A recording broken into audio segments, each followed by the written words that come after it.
जादुई कलम का राज। मुनी अपनी नई जादुई कलम के बारे में बेहद मुतजस्सिस थी। एक दिन जब वो अपनी डायरी लिख रही थी, उसने कलम से एक छोटा सा तजर्बा करने का फैसला किया। उसने लिखा, मेरी मेज़ पर एक सुर्ख गुलाब हो। जैसे ही उसने लिखना ख़त्म किया, उसकी मेज़ पर वाकई एक खूबसूरत सुर्ख गुलाब नमूदार हो गया। मुनी हैरान रह गई। उसने समझ लिया कि ये कलम बेहद ताकतवर है और उसका इस्तेमाल बहुत सोच समझ कर करना होगा।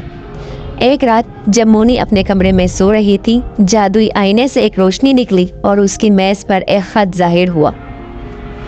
खत पर लिखा था, जादुई कलम का सही इस्तेमाल तुम्हें एक और दुनिया के राजों तक ले जा सकता है, मगर मुहतात रहना। मोनी को समझ नहीं आया कि यह खत किसने भेजा, मगर उसने फैसला किया कि वो कलम की ताकत का इस्तेमाल किसी नेक मकसद के लिए ही करेगी। एक दिन मोनी अपने कमरे में बैठी थी कि अचानक एक छोटी सी सुनहरी रोशनी जाहिर हुई और एक खूबसूरत परी नमूदार हुई। परी ने कहा कि वह अपनी दुनिया से भटक कर यहाँ आ गई है और अपनी जादुई छड़ी खो बैठी है। अगर वो छड़ी वापस ना ले सकी तो उसकी दुनिया तारीकी में डूब जाएगी। मोनी ने फैसला किया कि वो परी की मदद करेगी। उसने जादुई कलम के जरिए एक रास्ता बनाया जो परी की दुनिया तक ले जाता था।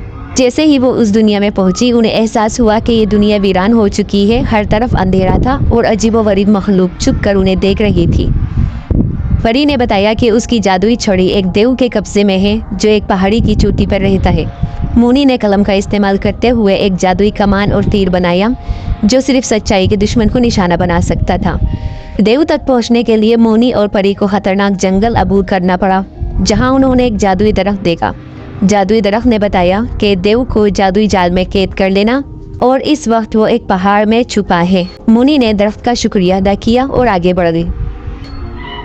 पहाड़ की चोटी पर पहुंचकर मोनी और परी ने देखा कि जादुई छड़ी देव के कब्जे में है। मोनी को देखते ही देव ने मोनी पर हमला कर दिया, मगर मोनी ने कलम का इस्तेमाल करते हुए एक जादुई जाल बनाया जिसने देव को जकड़ लिया।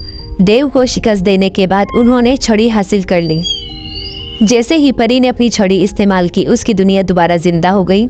रोशनी और खुशियां हर तरफ फैल गईं। परी ने मोनी का शुक्रिया अदा किया और उसे अपनी दुनिया की सबसे कीमती चीज, एक जादुई मोती, तोहफे में दिया जो हमेशा मोनी के खतरे के वक्त उसकी हिफाजत करेगा। उसके बाद मोनी वापस अपने कमरे में आ गई। जादुई कलम और मोती अब मोनी की जिंदगी का हिस्सा बन चुके थे।